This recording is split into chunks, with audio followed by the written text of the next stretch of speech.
एक बार की बात है, हरियापुर गांव में रामू नाम का एक कुम्हार अपनी पत्नी सोनम के साथ रहता था। रामू मिट्टी के खिलौने बनाकर उन्हें बाजार में बेचता, जिससे रामू का परिवार चलता था।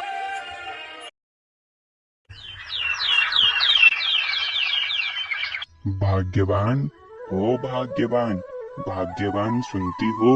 मुझे भूख लग रही है। अभी तक खाना तैयार नहीं हुआ क्या? क्या हुआ? क्यों भाग्यवान कहकर चिल्ला रहे हो? अरे भाग्यवान, खाना तैयार हुआ क्या? मुझे बहुत जोरों की भूख लग रही है। दाल बननी बाकी है, अभी आधा घंटा और लगेगा। भाग्यवान, तुम करती क्या हो? मुझे बाजार भी जाना है ये खिलौने बेचने। जरा जल्दी करो। तुम्हें कितनी बार कहा है कि सुबह जल्दी उठो, मगर नहीं। सारा दिन काम काम, मैं तो थक चुकी हूँ अब इस काम से। सारा दिन काम करो और ऊपर से इनकी बातें सुनो। मैं तो ऐसे जीवन से थक चुकी हूँ। मन तो करता है कि सब छोड़ छाड़ कर जाकर सो जाऊं। थोड़े समय बाद खाना बनता है और रामू और सोनम खाना खाते हैं। रामू अपने खिलौने को बाजार में बेचने के लिए निकल जाता है। थोड़ी देर बाद सोनम की सहेली उपासना वहाँ आती है। अरे उपासना, तुम यहाँ? अरे बहन, तुम्हारा यहाँ कैसे आना हुआ? बस कुछ नहीं, अभी काम से फ्री हुई हूँ, तो मैंने सोचा कि सोनम के पास जाकर बैठकर दो बातें करती हूँ। वैसे तुम्हारा मुंह आज उतरा उतरा क्यों लग रहा है? क्या बताऊं उपासना, सारा दिन काम करते करते थक जाती हूँ। और मेरे वो है, उन्हें हर चीज हाथ में चाहिए। वो जरा सा भी घर का काम नहीं करते। बस इतनी सी बात है। सोनम बहन, मेरे पास तुम्हारे लिए एक उपाय है। उपाय है? अगर ये उपाय तुम करोगी तो तुम काम से बच पाओगी। मेरे लिए उपाय तुम्हारे पास?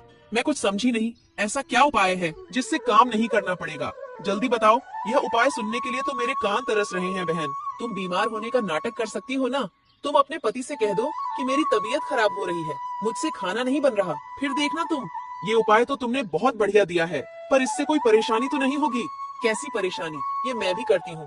जब मेरा काम करने का मन नहीं होता तो मैं भी अपने पति से बीमार होने का नाटक करती हूँ। ठीक है, आज से मैं भी ऐसा ही करूंगी। ठीक है बहन, अब मैं चलती हूँ।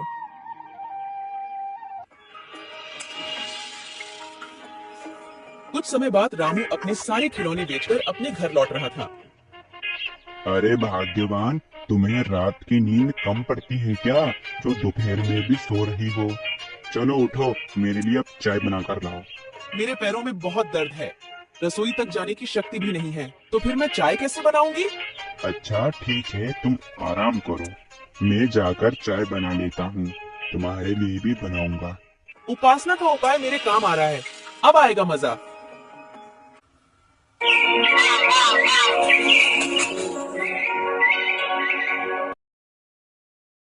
अरे भाग्यवान, ओ भाग्यवान, भाग्यवान, अब तो उठो। अब तो सुबह भी हो गई है। अब तो तुम्हारे पैर का दर्द ठीक हो गया होगा।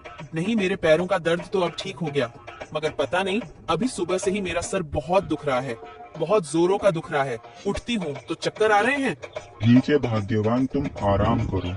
मैं जाकर रसोई में खाने की तैयारी करता हूँ। फिर उसके बाद ही मैं अपने खिलौने बनाने का काम करूँगा।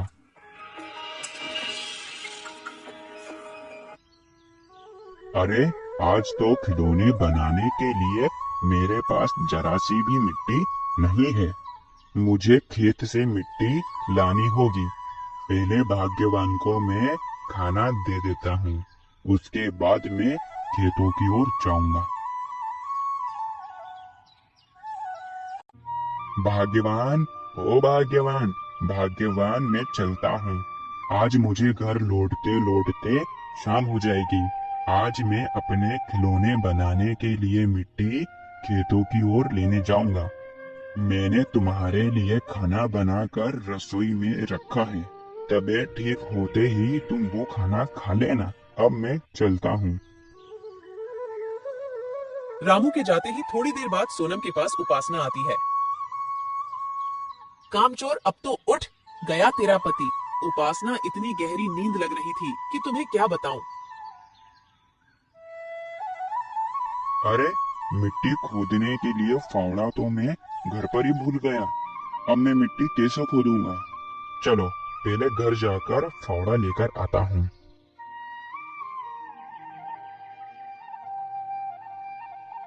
इतनी ही देर में रामू घर पहुंचता है। क्यों सोनम, तुम्हें मेरा उपाय कैसा लगा? मेरा उपाय काम कर रहा है या नहीं। हाँ उपासना बहन, तुम्हारा उपाय मेरे बहुत काम आ रहा है। मैं कल से ही मेरे पति को पागल बना रही हूँ। तुमने जो बताया था बीमार होने का नाटक करना, वाकई में यह उपाय बहुत काम का है। ओ, अब समझा। भाग्यवान ने काम न करने के लिए बीमार होने का नाटक किया। ठीक है, मैं भी देखता हूँ कि तुमसे घर का काम कैसे करवाना है। भाग्यवान को अब मुझे सबक सिखाना है, जब जाकर उसकी अक्ल ठिकाने आएगी।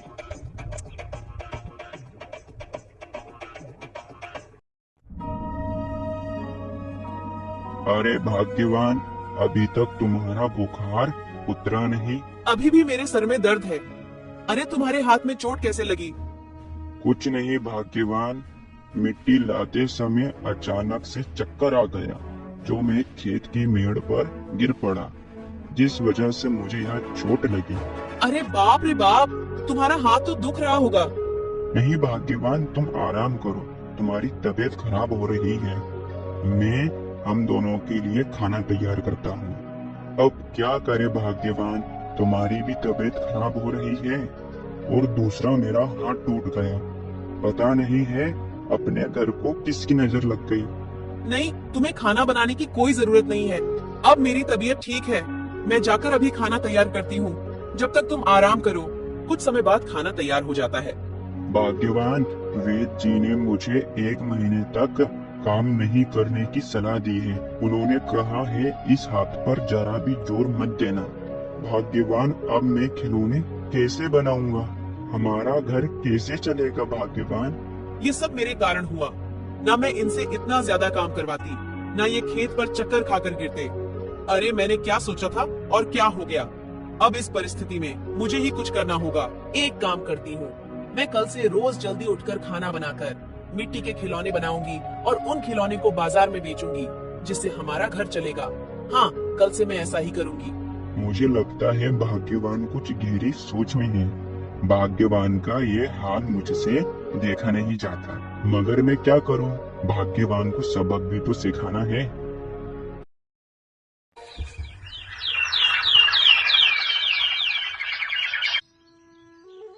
सुबह सोनम जल्दी से उठकर खाना तैयार करके मिट्टी के खिलौने तैयार करने लगती है।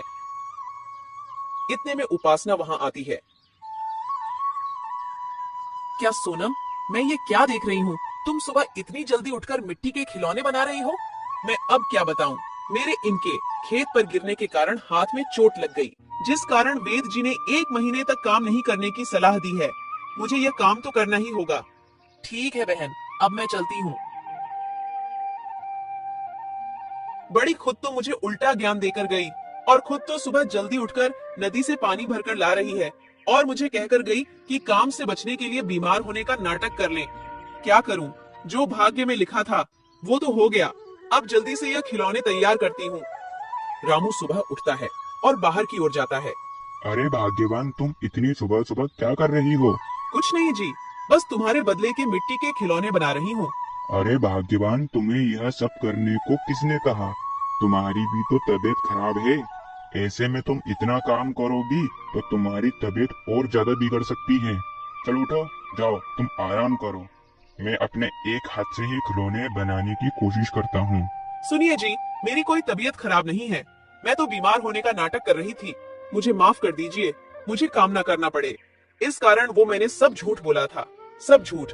इसका मतलब तुम इतने दिनों से काम नहीं करने के चक्कर में बहाने बना रही हो और सारा काम तुम मुझसे करवाती थी।